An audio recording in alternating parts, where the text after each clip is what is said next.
Thyroid নিয়ে কিছু কথা। আমি নিজেও একজন থাইরয়েডের রোগী।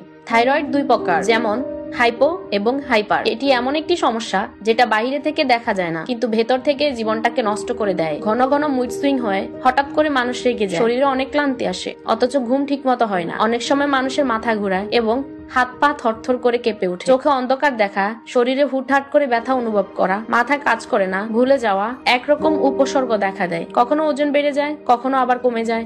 খাওয়ার অভ্যাসেও পরিবর্তন আসে, চুল পড়ে, ত্বক শুকিয়ে যায়। কিন্তু সবাই ভাবে হয়তো মানুষ নিজের যত্ন নেয় না, মন খারাপ থাকে, কিছুতেই আনন্দ লাগে না। কিন্তু কেউ এটা ভাবে না যে হরমোনাল ইমব্যালেন্সের কারণেও হতে পারে। অন্যরা ভাবে অলস, অথচ প্রতিদিন নিজের শরীরের বিরুদ্ধে কতটা লড়াই করে চলতে হয়। যাদের থাইরয়েডের সমস্যা নেই সেই মানুষগুলা সামাজিকভাবে বুঝতে চায় না বা বুঝতে পারে না যে এটা কতটা কষ্টদায়ক। তারা ভাবে হাঁটা চলা, খাওয়া দাওয়া সবই তো ঠিকঠাক আছে, তোমার কষ্ট কিসের, কম খাও বেশি হাঁটো সব ঠিক হয়ে যাবে। এরা জানে না যে হাইপোথাইরয়েডিজমে মেটাবলিজম স্লো হয়ে যায়, ঘুমের চক্র নষ্ট হয়ে যায়, এমনকি মনের শক্তিও কমে যায়। এটা ঠিক যে বাইরে থেকে মানুষ না বুঝলেও হাজার হাজার মানুষ এই অবস্থার মধ্যে দিয়ে যাচ্ছে। উল্লেখ্য, বিশ্বের উন্নত দেশগুলোতে থাইরয়েড রোগী যে পরিবারে থাকে, পরিবারের সদস্যদের নিয়ে কাউন্সিলিং করা হয়। রোগীর সাথে কেমন আচরণ করলে তারা স্বাভাবিক থাকবে সেই বিষয়ে পরামর্শ দেওয়া হয়, কি খেতে পারবে কি খেতে পারবে না। অথচ আমাদের বাঙালি বেশিরভাগ পরিবারই এই মুড সুইং বা ডিপ্রেশনকে ঢং বলে চালিয়ে দেয়। মানুষ না জেনে নানান ভাবে জাজ করে। এর জন্য রোগীর আশেপাশে শুভাকাঙ্ক্ষী